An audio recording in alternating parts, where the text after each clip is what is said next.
Hi there. Well, I thought I'd do one of my how-to videos and it would be looking at prop reamers.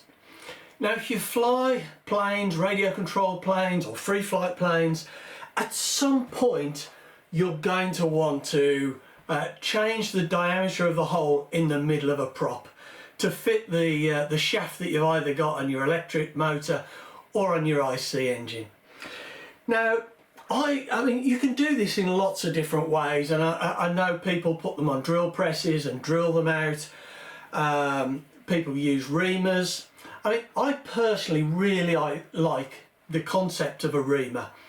I have drilled props out on drill presses, and you have to be so careful to get that hole straight and true and not to snatch off to one side because the plastic just grabs hold of those drills.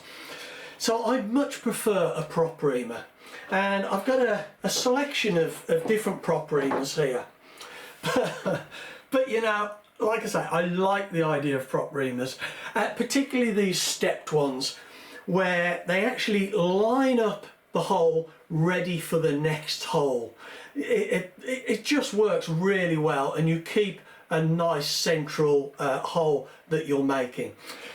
The problem is, and like I said, I've got a few different prop reamers and I've had other prop reamers, they're never particularly good. And when you get them, it doesn't matter what the make are. I've had good quality ones from reputable suppliers and other cheap ones off eBay, and they're hard work. It's hard work to get them done, to cut, and frustrating. But it doesn't have to be the case, and that's what this video is about. So let's have a look at a prop reamer I've got here, and we'll see how nicely it cuts. Right, you can see my selection of prop reamers that I've got out, and you have tapered ones, which I'm not that keen on, but I do use them, and they do work nicely. And you've also got these stepped ones where you have different sizes of cut. And you often get these, I think this is a metric one, I think this is an imperial size one. And at the entrance or the start of the next size up, you get a cutting edge there. So it not only cuts on the sides, but it cuts as it goes in. And I'll just show you what this one is like. And I'll put that in there. Actually, no, we'll put that one in there because that's the next size up. So it holds it sort of centrally within the prop center there, and now we're going to cut it to this next size, so we know it's going to be held centrally on the existing hole and allow us to cut a new hole. And you can see I'm doing this sort of at an awkward angle so you can see it on the camera, but you can see the plastic starting to come off. It's cutting that quite nicely, and you can see it's started to cut it there.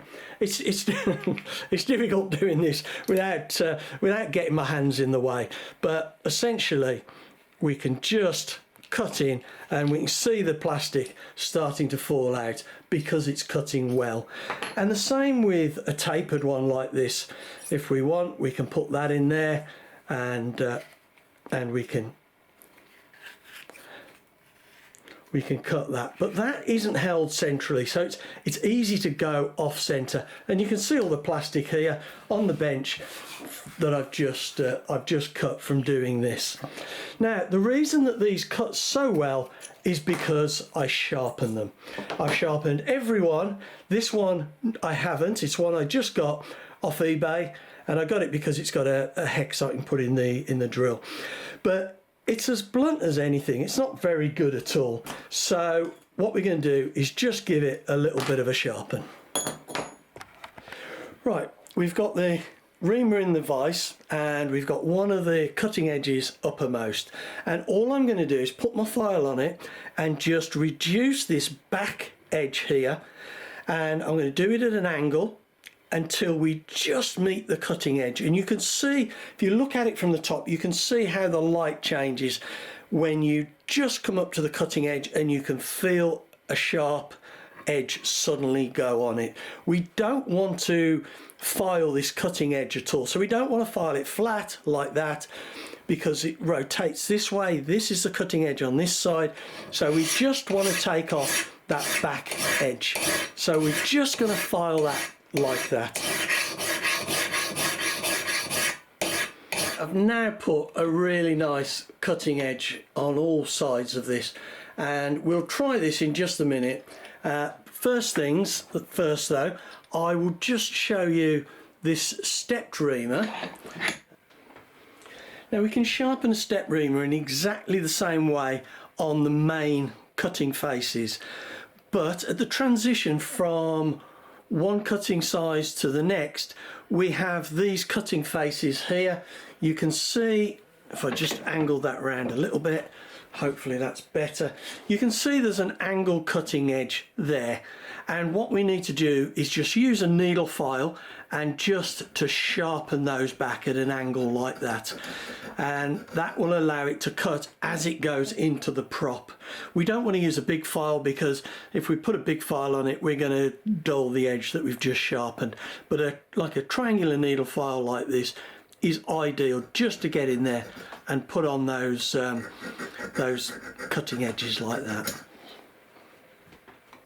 Right, well, let's see how this one cuts, the one that we've just sharpened. So I'll get a Tommy bar in there, and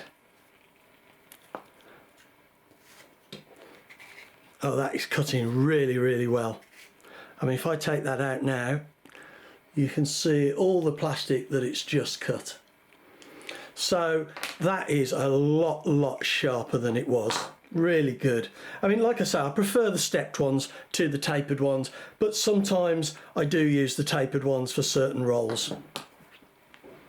Well, there we go. That's what I do to my reamers, my prop reamers. And to be honest, I learned something myself there. I didn't realise how difficult it is to film and sharpen a reamer without getting your hands in the way, because the camera's where you want to be. But anyway, I hope you got the gist of it. Essentially, if you've got a prop reamer that's not very good, get it in the vise and just sharpen it. It's really easy done. The one I did just took me a couple of minutes. So anyway, I'm going to draw this to a close now, and I hope you found that useful. Go and sharpen them prop reamers, because they're great tools when they're sharp. Thanks very much for watching.